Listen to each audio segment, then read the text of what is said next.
Bismillahirrahmanirrahim. Assalamualaikum warahmatullahi wabarakatuh. Hamdan syukronillah wassalatu wassalamu ala rasulillah amma ba'du. Selamat pagi anak-anak, bagaimana kabarnya hari ini? Semoga selalu sehat ya. Untuk mengawali pembelajaran pada pertemuan kali ini, mari kita mengucapkan basmalah bersama-sama. Bismillahirrahmanirrahim. Nah, kita pada pertemuan ini akan membahas mata pelajaran IPA kelas 6 ya, tentang cerita tentang Indonesia kita bab 2 dengan topik macam-macam perlawanan. Tujuan pembelajaran pada pertemuan kali ini yaitu peserta didik mampu menguraikan bentuk perlawanan bangsa Indonesia. Yang kedua, merefleksikan nilai perjuangan bangsa.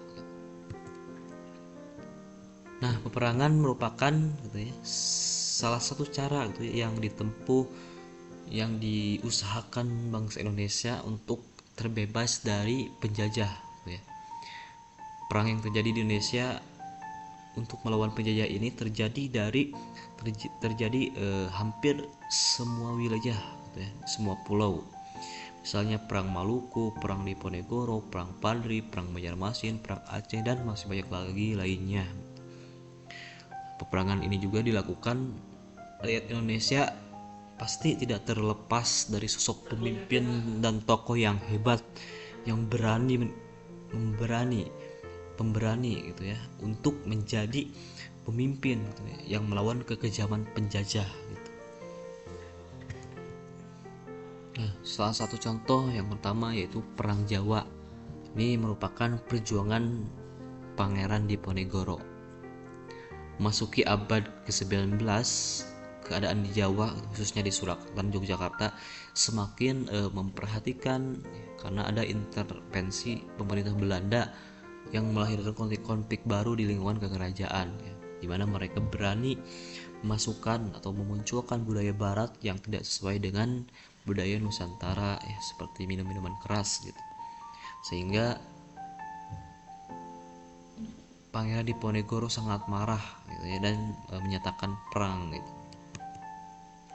Saat perang gitu ya, Pangeran Diponegoro ini menerapkan taktik gerilya yang dimana menyerang secara tiba-tiba dan memutuskan jalur makanan gitu ya, sehingga hal ini membuat Belanda sangat kewalahan dan mengalami banyak kerugian, sehingga Belanda meminta bantuan dari wilayah Sumatera, Sulawesi, tentaranya Belanda gitu yang ada di sana gitu.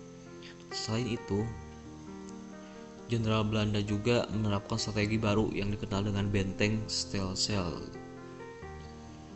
Mereka membangun banyak benteng untuk mempersempit ruang pasukan dari Pangeran Diponegoro ini, sehingga pasukan Pangeran Diponegoro mengalami kemunduran, terdesak gitu, sehingga terpaksa berunding dengan Belanda.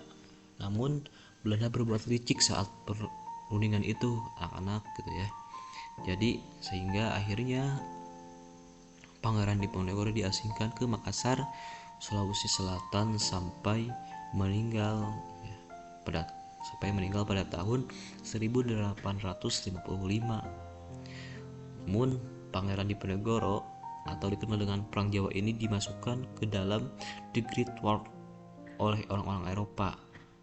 Karena apa? Karena berhasil membuat Belanda mengerahkan sampai 50.000 tentara dan mengalami banyak kerugian. Itu hebatnya Pangeran Diponegoro ini, anak-anak. Untuk lebih memahami lagi, mari kita menyaksikan video berikut. Waktu itu Belanda berhasil menaklukkan kerajaan-kerajaan di Nusantara. Kerajaan Yogyakarta adalah salah satunya. Belanda memiliki kekuasaan yang sama besar dengan raja dalam mengatur kerajaan. Ketika Raja Sultan Hamengkubuwono IV meninggal, Pangeran Diponegoro seharusnya menggantikannya. Namun pangeran menolak dan memilih menjadi pendamping dari penerus kerajaan yang baru berusia 3 tahun, yaitu Sultan Hamengkubuwono V.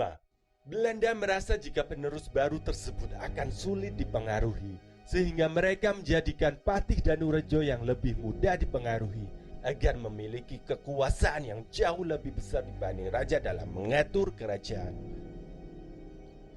Dari waktu ke waktu budaya di kerajaan semakin berubah.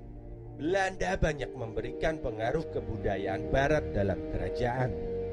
Alhasil, di kerajaan lebih sering diadakan pesta-pesta minuman keras dan judi.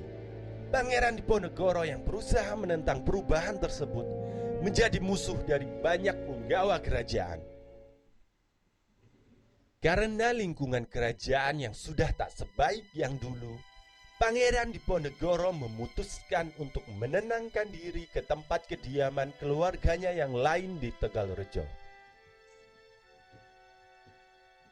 Pada Mei 1825, Belanda mengadakan proyek pembangunan jalan dari Yogyakarta ke Magelang melalui Muntilan.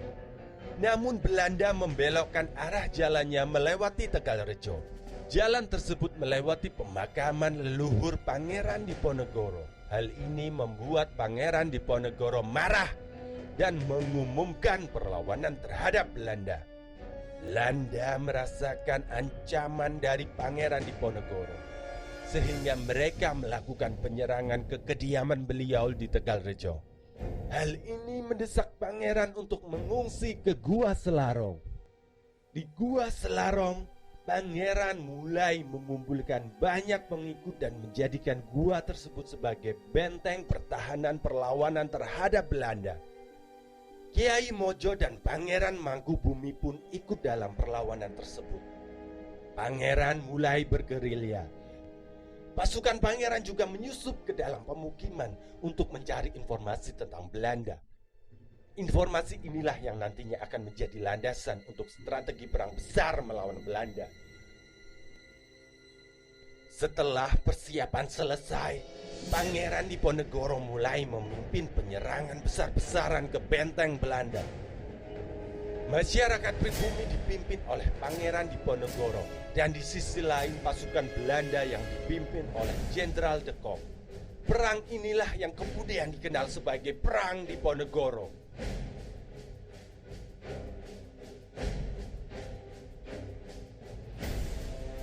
Serangan pasukan pribumi selalu dimulai saat musim penghujan, karena di musim ini pertahanan Belanda melemah akibat ketakutan mereka terhadap penyakit pada musim ini.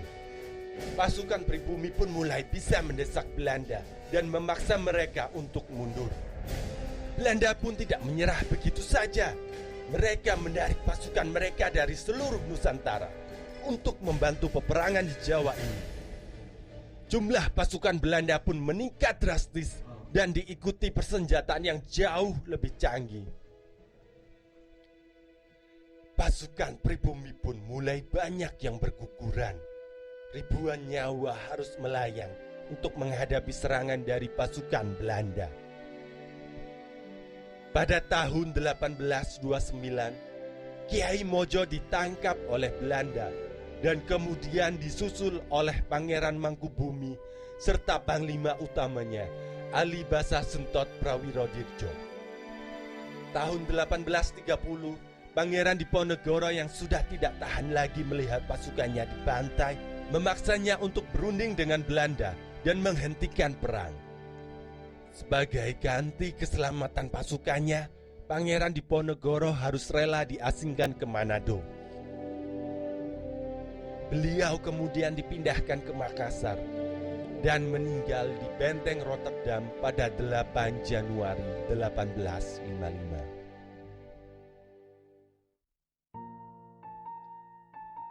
Gimana anak? Seru bukan videonya? Nah, itulah cerita animasi singkat Pangeran Diponegoro. Kemudian kita lanjut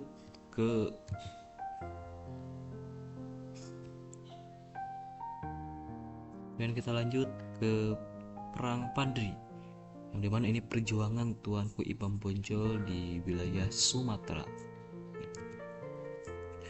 Perang Padri terjadi di tanah Minangkabau, Sumatera Barat. Perang ini bermula dari pertentangan antara kaum adat dengan kaum agama, yaitu kaum Padri. Nah, terkait praktik keagamaan dan menimbulkan peperangan. Oleh karena itu, kaum adat mengalami kekalahan dalam perang dan terdesak. Akhirnya kaum adat meminta bantuan ke tentara Belanda yang ada di wilayah itu. Nah, sebagai imbalannya, Belanda memanfaatkan kesempatan itu dengan menginginkan wilayah Minangkabau menjadi wilayah kekuasaan Belanda. Pada peperangan ini, kaum Padri dipimpin oleh Datuk Bandaro. Setelah beliau meninggal, digantikan oleh Tuanku Imam Bonjol. Dalam perlawanan terhadap kaum adat ini dibantu dengan Belanda, Imam Bonjol membuat strategi perang gerilya sehingga berhasil mengacaukan pasukan Belanda. Karena kewalahan, Belanda meminta untuk berunding dan melakukan gencatan senjata pada tahun 1825. Pada saat ini juga terjadi gencatan senjata. Pasukan Belanda dikirim ke Jawa untuk membantu menghadapi perang Jawa atau perang Diponegoro. Setelah memenangkan perang Jawa, pasukan Belanda ditarik ke Sumatera Barat untuk melakukan kaum Padri untuk melawan kaum Padri dan menguasai wilayah Sumatera Barat. Dengan jumlah pasukan Belanda yang meningkat pesat, maka terjadilah pertempuran hebat di daerah Agam pada tahun 1833. Dalam pertempuran tersebut, Tuanku Imam Bonjol berhasil ditangkap Belanda pada tanggal 25 Oktober 1837.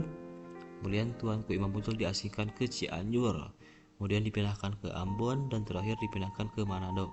Beliau wafat pada tahun 1864 dan dimakamkan di Kampung Pineleng dekat kota Manado. Itu terkait perang Padri anak-anak, perjuangan Tuanku Imam Bonjol. Untuk lebih memahami lagi, mari kita simak video berikut. Bonjol adalah pejuang yang berperang melawan Belanda. Ia lahir di Bonjol pada tahun 1772. Ibunya bernama Hamatun dan ayahnya yang bernama Bayanuddin adalah seorang alim ulama dari Sungai Rimbang. Pada tahun 1803 sampai 1833 terjadilah Perang Padri. Awalnya, Perang Padri terjadi karena perbedaan prinsip agama antara kaum Padri terhadap kebiasaan buruk yang dilakukan oleh kaum adat. Kaum adat yang sudah berjanji akan meninggalkan kebiasaan buruk seperti judi dan minum-minuman keras, ternyata tidak menepati janji mereka dan membuat kaum Padri marah-marah sehingga terjadilah peperangan. Ketika perang berlangsung dan kaum adat mulai terdesak, mereka meminta bantuan pada Belanda dan berhasil memukul mundur kaum Padri. Kemudian, Belanda membangun benteng pertahanan dengan nama Fort van der Kapellen. Pada tahun 1825, Tuanku Imam Bonjol meneruskan kepemimpinan kaum Padri dan mencoba memulihkan kekuatan dengan merangkul kembali kaum adat, sehingga akhirnya muncul suatu kompromi yang dikenal dengan nama Plakat Puncak Pato. Hal ini menjadi puncak revolusi Islam dalam adat Minangkabau, sekaligus kemenangan bagi kaum Padri. Setelah berakhirnya Perang Diponegoro, Belanda kembali mencoba menundukkan kaum Padri. Namun, Belanda keliru, karena kaum Padri dan kaum adat telah bersatu. Menyadari bahwa Belanda harus menghadapi seluruh masyarakat Minangkabau, maka Belanda mengeluarkan pengumuman yang disebut Plakat Panjang. Tahun 1837, Benteng Bonjol pun dikuasai oleh Belanda. Tuanku Imam Bonjol yang tertipu akhirnya diasingkan ke Cianjur, lalu ke Ambon.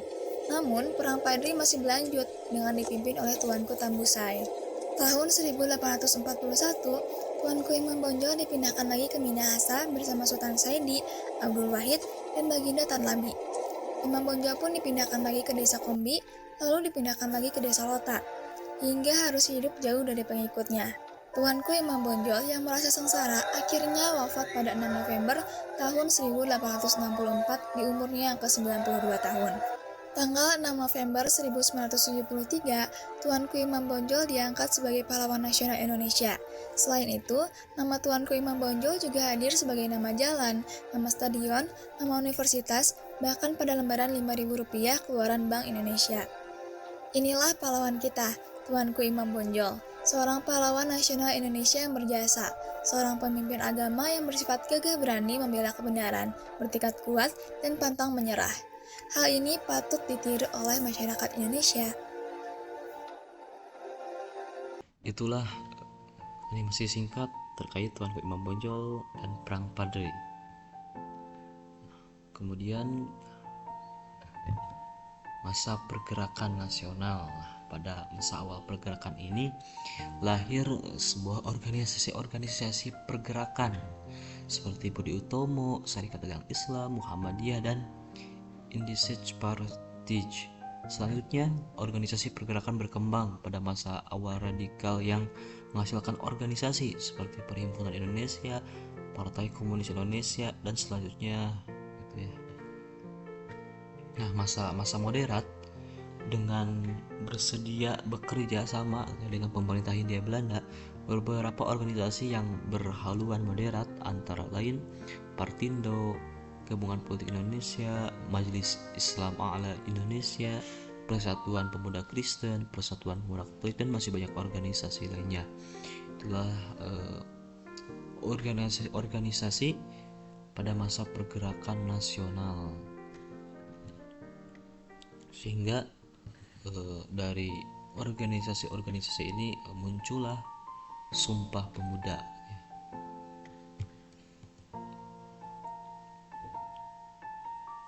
Nah, demikian anak-anak terkait materi kita pada pembelajaran hari ini. Nah, di sini ada beberapa pertanyaan. Silakan anak-anak untuk mengerjakannya di buku catatan ya. Minggu depan Bapak akan periksa ya.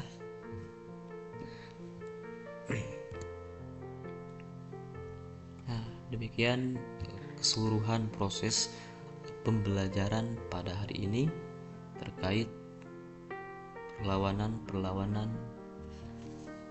bangsa kita gitu ya, bangsa Indonesia, macam-macam perlawanan. Terima kasih dan sampai jumpa di sesi pembelajaran berikutnya. Mari kita tutup dengan mengucapkan hamdalah. Alhamdulillahirabbil alamin. Wabillahi taufiq wal hidayah. Wassalamualaikum warahmatullahi wabarakatuh.